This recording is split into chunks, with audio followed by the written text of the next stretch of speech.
It's been a pretty crazy year for me so far in terms of gear, and if you ask any of my friends, they'll tell you I'm really not a gearhead. But it is important to know your gear as a drummer, so for today, let's talk about some drumheads. In my previous video, I talked about the new DW drum set that I recently got this year, and I had to put some fresh drumheads on those. So what I was using were the Evans G1 clears for the resonant head, and I was using the G2 clears for the batter head. So that's a 2-ply clear head for the surface of the drum that you actually hit with sticks.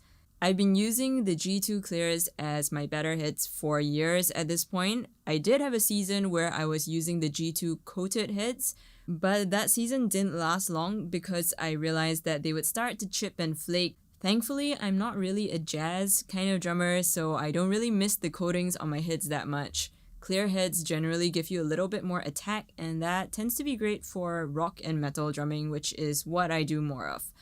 So I had no issues using the G2 clear heads for a really long time. They do get a little bit scuffed up, but you can easily wipe them down with a damp cloth to remove any sweat stains or fingerprints and stuff like that. So they actually last a really long time.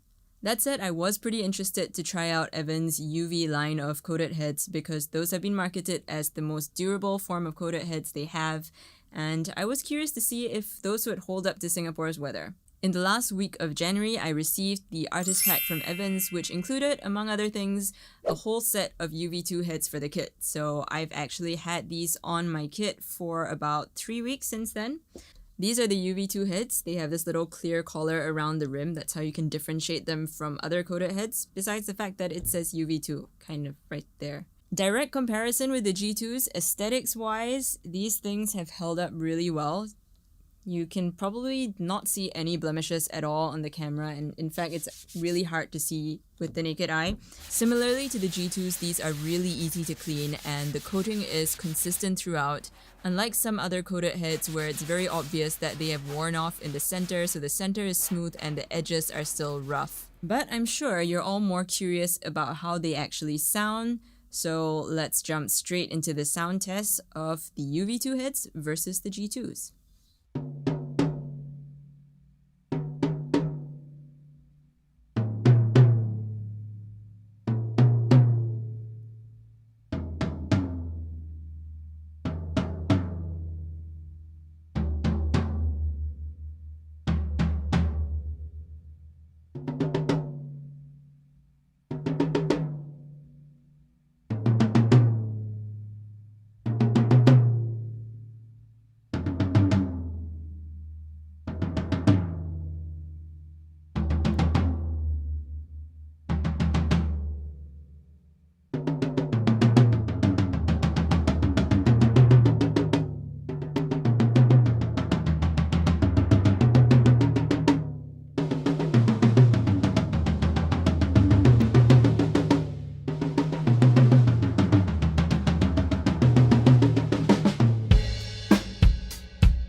What you've just heard were the toms compared first in isolation, then all together, and finally in the context of the rest of the drum set. In terms of the audio, what you're hearing is mainly from my overhead mics, as well as a bit of the close mics on the toms and a tiny bit of a room mic, just to better approximate the sound that you would hear if you were in the room. There's no EQ or compression on any of those mics, although I did have a little bit of EQ and compression on my snare and kick just to get them out of the way of the toms a little bit. Before we continue on to my thoughts on these heads, I have one more segment in this video for you, and that is a head comparison which is accompanied by music.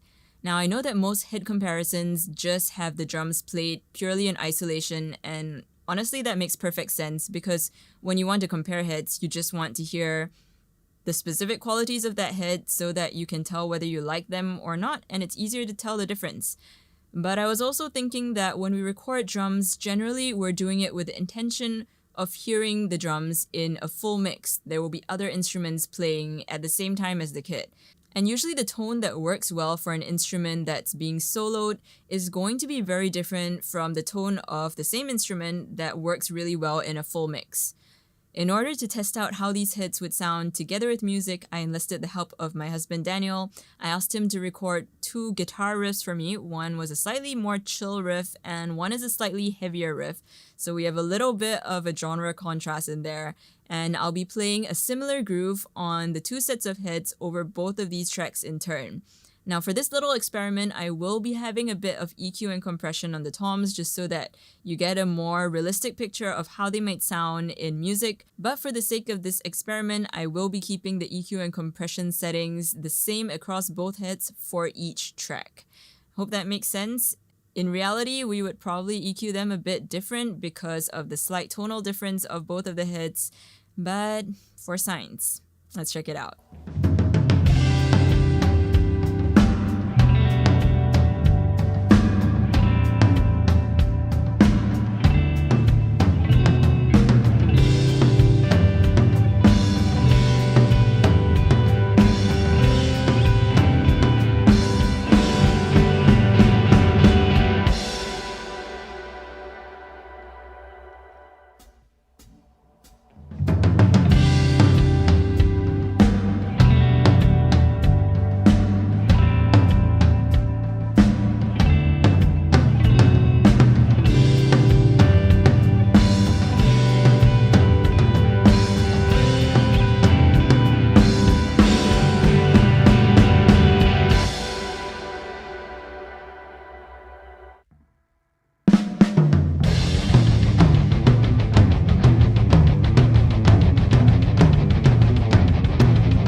That was an interesting listen for you because it definitely was for me.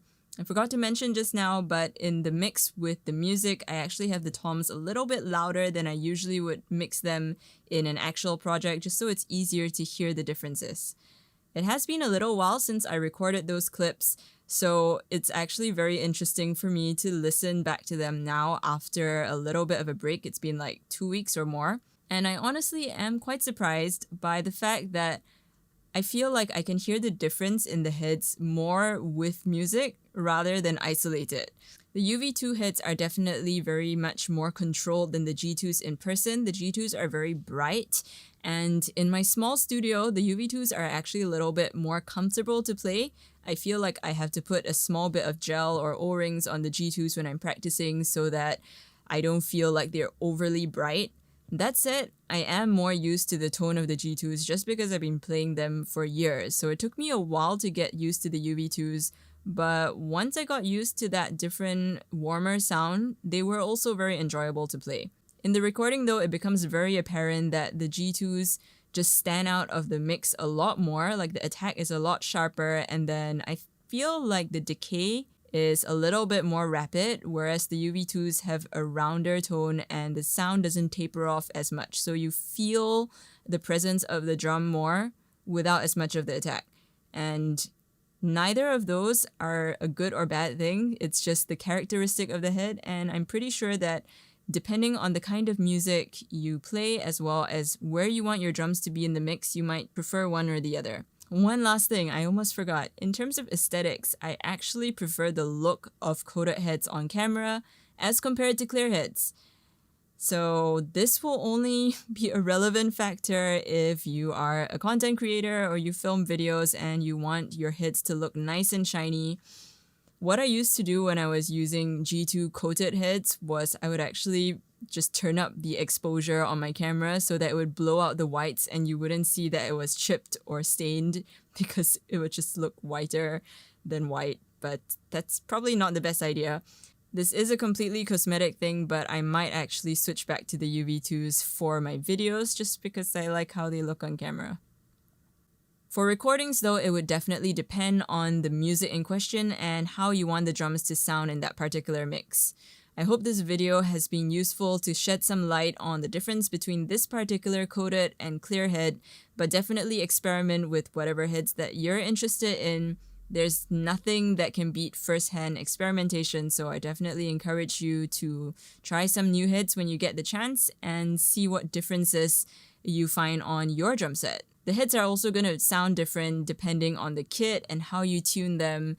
There's so many variables to mess around with, and the best part is when you sit down to play your instrument and it's been tweaked a little bit, you're going to get different vibes and you're going to want to play a little bit differently. So keep experimenting, keep drumming, and I'll see you in the next one. Drumhead, but I'm getting bitten by a mosquito. Just gonna put some medicated oil on that first. Hang on. That's the tropics for you. Where was I?